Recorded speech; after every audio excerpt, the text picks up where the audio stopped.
O sociólogo e diretor do Instituto Opinião, Arilton Freires, ele fala sobre a influência dos indecisos nos resultados, mas faz críticas à forma como a imprensa divulga as pesquisas. Primeiro, a gente tem percebido, de uns tempos para cá, mudanças muito de última hora no humor e no voto, né, por consequência dos eleitores. Quando os institutos de pesquisa divulgam, os veículos gostam de divulgar os tais votos válidos dos institutos de pesquisa e ignoram o fato de você ter ainda um contingente de eleitores indecisos.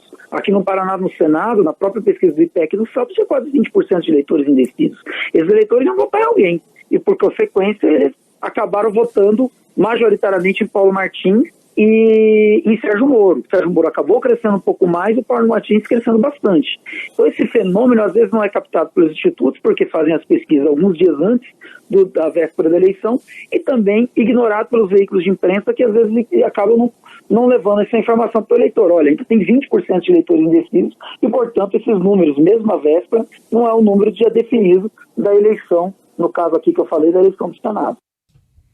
Olha só, justificativas existem várias, muitas. Essa eu acho que é a menos plausível na questão da imprensa, porque quando o dado de indecisos aparece, é até um dos dados que a gente mais usa em comentários, inclusive aqui na Pan News, no Grupo RIC também. Para falar mais sobre esse assunto, nós recebemos aqui o sempre pontual Giuliano Pedroso, nosso comentarista do Jornal da Manhã. Boa tarde, Pedroso. Boa tarde, Escola. Boa tarde, Camila. Boa tarde a todos os nossos ouvintes aqui da Pan News. E para entender o lado de lá, nós também estamos recebendo a CEO da Paraná Pesquisa, Nair Quintanilha. Nair, obrigado pela presença aqui nos nossos estúdios. Obrigada a vocês pelo convite. Obrigada, Camila. Obrigada, Pedroso. Eu vou começar com a Nair, Pedroso, só por uma questão prática. Você, claro, acompanhou junto com a gente essa questão de números tão divergentes em alguns cargos. Outros acertaram, como foi o caso do governador aqui no Paraná, mas o Senado, a pesquisa da Paraná Pesquisa de sexta foi a que mais se aproximou. Claro, com aquela divergência do segundo colocado, mas aparecendo o Moro em primeiro. Por que esses números... Mais ou menos aquela brincadeira que a gente fez na transmissão. Expectativa, realidade, por que ela não se cumpriu, Nair? Boa tarde. Boa tarde. A campanha de Senado, ela é uma das campanhas mais difíceis da gente acompanhar, da gente medir o voto. Porque, de fato, os cargos de legislativo, o eleitor ele tende a escolher esses candidatos mais para o final, de fato. Mas o que a gente mede durante as pesquisas e a frequência com que você faz essa pesquisa, a periodicidade com que você faz, é a tendência que esse candidato tem. Ou seja, você está fazendo uma pesquisa ali no começo de setembro, você verifica que um candidato tem 20 pontos de intenção de voto. Chega lá na segunda quinzena de setembro, você verifica que ele dobrou, que ele tem 5, 6 pontos a mais. Então, se essa escalada continuar na mesma projeção, digamos assim, esse candidato tende a passar. Obviamente, porque há uma tendência do eleitorado de uma maneira geral. Então, para os cargos de legislativo, a gente trabalha bastante com a tendência, né? Para os cargos majoritários, presidente, governador, é óbvio que quanto mais próximo da data do pleito, esses números têm que se aproximar do resultado real da urna. E uma diferença de 14 pontos, de fato, é um erro. É um erro. É um erro. Muito longe da margem de erro, né? Eu vi o Pedroso, enquanto a gente ouvia os dois especialistas ali na nossa reportagem, balançando a cabeça. Falamos em má fé, falamos em críticas à imprensa. O que tem de verdade nisso, Pedroso? Olha, vou começar pela crítica à imprensa. Eu acho muito confortável, sabe, quando os institutos erram, alguns diretores de institutos, né, que pregavam, inclusive, se vendiam para a imprensa como querendo trazer os seus produtos, trazer as suas pesquisas como grandes instrumentos de conhecer a vontade futura do eleitor. Daí quando essa informação, quando esse dado, quando o resultado do seu trabalho, quando as pesquisas não entregam aquilo que eles venderam, eles culpam quem? Eles culpam, no caso, a imprensa que funcionou meramente como garçom, que levou a informação que eles venderam como se ela estivesse ali absolutamente adequada. Depois eles querem vir com essa conversa, escola, olha, veja bem, não era bem isso. Tá errado. Está errado e absolutamente errado. Primeiro, se você tem uma dificuldade, não foi só, né, o nosso entrevistado, eu acompanhei também o Lavareda, que é uma pessoa que eu respeito bastante, falando, olha, muitas vezes os institutos de pesquisa, eles divulgam os votos válidos, isso não é metodologicamente apropriado. concordo, não é. E os institutos muitas vezes divulgam justamente porque a manchete fica melhor. E sabe por quê? Os partidos políticos e as candidaturas, eles compram essa narrativa porque elas atendem ao interesse eleitoral. Então, assim, cada um tem que assumir a sua parcela de culpa, sim. Tem membros da imprensa que fazem uma análise preguiçosa, que não entendem, né, muitas vezes daquela pesquisa? Tem. Mas muitas vezes a imprensa é induzida ao erro, simplesmente por conta desses institutos de escola que querem ficar fazendo escalada em cima dos veículos. Agora, sobre a questão da má-fé, eu entendo o seguinte, pode existir, né? Devem existir, inclusive, institutos que têm má-fé. Agora, colocar todos no mesmo bolo é muito ruim. Tem institutos sérios, tem institutos que têm menos recursos tecnológicos e metodológicos, que fazem pesquisas mais baratas. Agora, tem institutos que têm má-fé. Esses têm que ser punidos, mas não dá para colocar todo mundo no mesmo saco.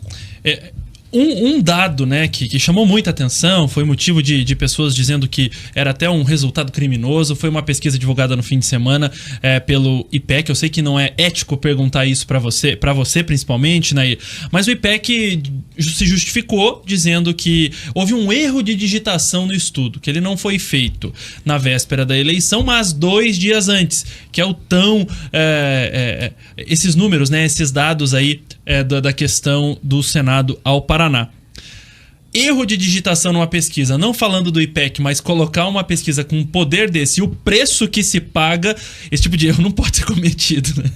Principalmente esses grandes institutos, o preço que se paga é exorbitante. Se você olha nos registros, todas as pesquisas em ano eleitoral, acho que escola é bem importante a gente fixar isso, todas as pesquisas divulgadas em anos eleitorais, elas precisam estar registradas no Tribunal Superior Eleitoral. Então, todo eleitor, qualquer pessoa interessada pode chegar no site e verificar e pesquisar essa pesquisa, pesquisar esses registros, né? E essas pesquisas, inclusive, o valor e quem contrata essas pesquisas, né? Então, um erro de digitação pode ocorrer, mas essa explicação tem que acontecer imediatamente depois. A nossa live no YouTube Jovem Pan Grupo RIC está perguntando: você confia nas pesquisas eleitorais depois da eleição? 86% estão dizendo que não, 12% estão dizendo que sim. Esse número quando a gente fez essa enquete na semana passada, estava bem equilibrado ou pelo menos mais equilibrado. Daqui a pouco eu quero saber de vocês como retomar ou recuperar essa confiança nos institutos, mas a Camila quer fazer uma pergunta para a Nair lá de Brasília. Eu vou até contextualizar aqui um pouquinho antes. Uma vez eu li uma entrevista do CEO do IBOP, que agora, né, mudou o nome para o IPEC, e ele falou que não havia essa venda das pesquisas justamente porque, como esse era o negócio deles, se eles perdessem essa credibilidade tal qual aconteceu nessas eleições, ele simplesmente perdia o negócio, né? Mas o que me chamou a atenção nessas eleições em específico é que a gente não teve as famosas pesquisas de boca de urna. E a justificativa dos principais institutos de pesquisa é que há um alto custo e, em contrapartida, uma agilidade maior do sistema eleitoral com as principais causas, então, para que eles não fizessem esse tipo de pesquisa. E aí eu me questiono se, de fato, essas pesquisas, tal qual a gente sempre fez nas eleições para a presidência aqui no Brasil, elas não estão defasadas e não seria essa uma resposta. Esse modelo, ele serve ainda hoje? Ou, tal qual o levantamento de boca de urna, ele está defasado e não vai conseguir mais trazer essa resposta que garanta uma confiança para o eleitor? Olha, Camila, excelente essa pergunta, porque, assim, foi a primeira vez na história, né, que nós não tivemos uma pesquisa de boca de urna. A principal resposta que a gente tem é: o processo eleitoral e a apuração, ela é muito ágil hoje. Então, não teria muito sentido um veículo de contratar uma pesquisa com alto custo como esse, que é uma pesquisa de boca de urna, para sair às 5 horas da tarde, 6 horas da tarde, 8 horas da noite, você já ter o resultado. Então, assim, essa agilidade do nosso processo eleitoral, ela inviabiliza um pouco as pesquisas de boca de urna.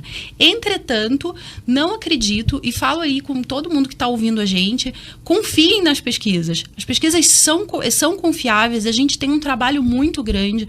Na Paraná Pesquisas, a gente tem um rigor técnico muito grande. A gente estava conversando aqui antes até de entrar no ar. A gente tem um cuidado muito grande. E aí todo mundo me pergunta, então, qual é a fórmula da Paraná Pesquisas, né? O que vocês fizeram de diferente? A gente tem um cuidado muito grande com os dados regionais. Eu tenho falado isso em quase todas aos convites que eu tenho recebido para conversar e para explicar um pouco esse tema. Você faz recortes. Você fala em recortes. Recortes regionais e também o contar essa história, né? Porque nada mais é do que você pegar esses dados. A gente fez pesquisa em todos os estados brasileiros. O Instituto Paraná Pesquisas esteve em todos os estados.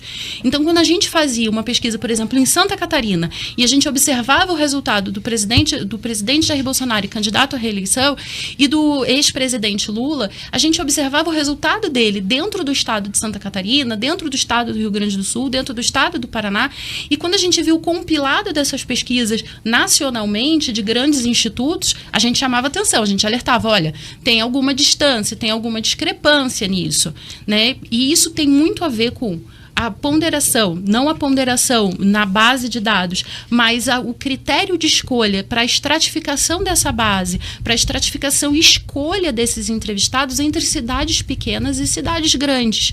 A gente observou bastante isso nessa apuração. O candidato, o ex-presidente Lula teve uma participação, teve um resultado melhor em grandes cidades. Pedroso, tem uma fórmula mágica? O Pedroso, para quem não sabe, ele estuda pesquisas eleitorais, dados e tudo mais, e vivendo o dia a dia, mas aí olhando de fora, você entende que tem pelo menos uma fórmula melhor para se chegar ao resultado?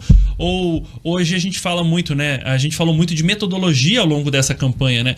A pesquisa feita por telefone, a pelo WhatsApp, a pesquisa presencial. Como chegar mais perto do resultado? Olha, fórmula mágica não existe. O que a gente precisa é que, primeiro, os institutos que erraram, e erraram muito, eles devem primeiro assumir o erro. Segundo, a gente deve daí sim corrigir a metodologia. E a metodologia, quando eu estou falando aqui, não estou falando do formato de coleta da informação. Eu acredito absolutamente que o formato da coleta, você pode inclusive equilibrar o problema do viés de amostra deles, tá, escola?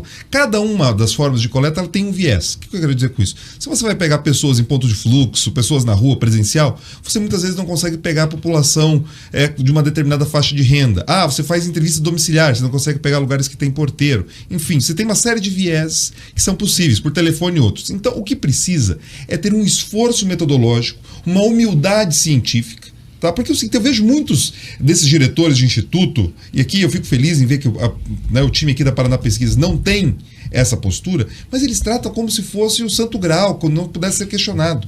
Ciência, estatística, sociologia, ciência política é ciência. Então você tem que se questionar para aperfeiçoar sistematicamente. É isso. Então a fórmula mágica, posso citar algumas então rapidamente? Claro. Primeira delas, os institutos eles têm que ser mais transparentes. Eles cumprem só o mínimo do que a lei diz de colocar lá e divulgar os dados. Seria muito importante, inclusive para quem analisa, ter mais dados a respeito da pesquisa sobre qual é o campo amostral, se eles fazem ou não ponderação pós a coleta do material, que tipo de ponderação, sabe, as perguntas de checagem, eles não fazem isso. O Datafolha fazia, a gente começou a identificar alguns erros do Datafolha, eles pararam de fazer. Então, assim, os institutos eles precisam ser honestos com quem consome as informações. Primeira coisa é essa, transparência nos dados. Eles cobram da sociedade, dos políticos, mas eles não fazem. Segundo ponto, é importante entender a realidade brasileira, tá?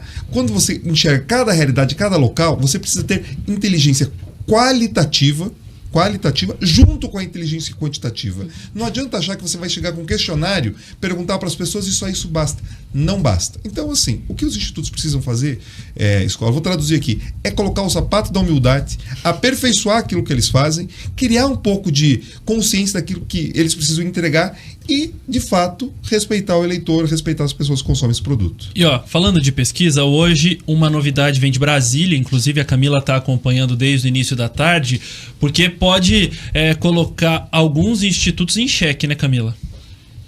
É isso, os mais afetados, né, que são os próprios políticos, eles querem sim uma investigação, fazer basicamente isso que o Giuliano está falando, que é ir a fundo e tentar entender de fato o que levou a todas essas discrepâncias por meio de uma CPI, uma comissão parlamentar de inquérito. A gente falou com o senador, o Marcos Duval, que foi quem enviou esse requerimento para abrir uma CPI. Vamos ouvir. Acabei de protocolar um pedido de uma abertura de uma CPI para investigar os institutos de pesquisa aqui no Brasil. Nós temos grandes questionamentos quanto a isso. Eu, na minha campanha, também sofri isso. Eu tinha 5,5% dos votos, enquanto na pesquisa o outro concorrente tinha 44% das pesquisas. Então, 44 para 5, eu fui eleito e ele não foi eleito. Então, uma diferença enorme, e todos nós sabemos que isso influencia em muito na decisão do voto na urna.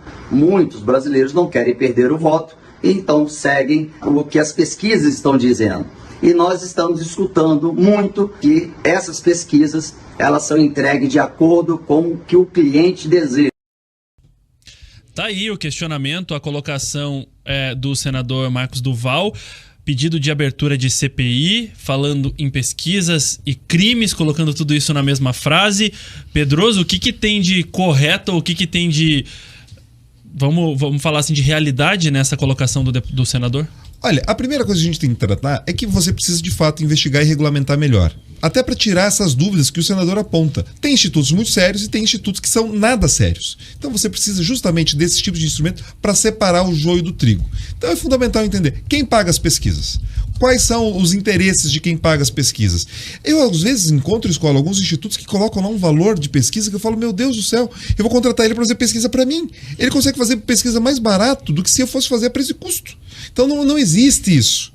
Tá? Não existe. Então alguma coisa está errada. Ou ele usa equipe muito ruim, material muito ruim, ou esse gato é lebre. Mas a CPI precisa ser mais técnica do que política, né? Absolutamente técnica. Eu não sei se o melhor instrumento é CPI, tá? Porque daí vira mais circo. Show de horrores. E vira uma caça às bruxas eleitoral. O que eu entendo é o seguinte, precisa sentar, uma discussão séria, regulamentar, garantir transparência, que os institutos divulguem essas informações, para que de quem vai fazer a fiscalização os pares, escola. Sabe quando eu chego aqui e falo assim, olha, se eu tiver acesso a todos os dados mais profundos do Paraná Pesquisa, eu vou conseguir questionar a metodologia deles de forma técnica? É isso. Se eles, quanto mais transparentes os institutos estiverem, melhor todo mundo vai questionar, a sociedade vai questionar. Agora, acreditar que os senadores ali sozinhos, eu acho que é um pouco mais show e teatro do que às vezes vontade de resolver o problema. Que efetivo, né? Exatamente. Nair, eu perguntei antes ali, vamos lá mais uma vez o resultado da nossa enquete. Ouvintes, muito obrigado por todos os comentários aqui. Daniele Kine, Micael FS, Augusto, Rafael Trebien, o César Antunes de Lima, todo mundo comentando, falando, Paulo Carvalho, Tio Valeta Motoboy,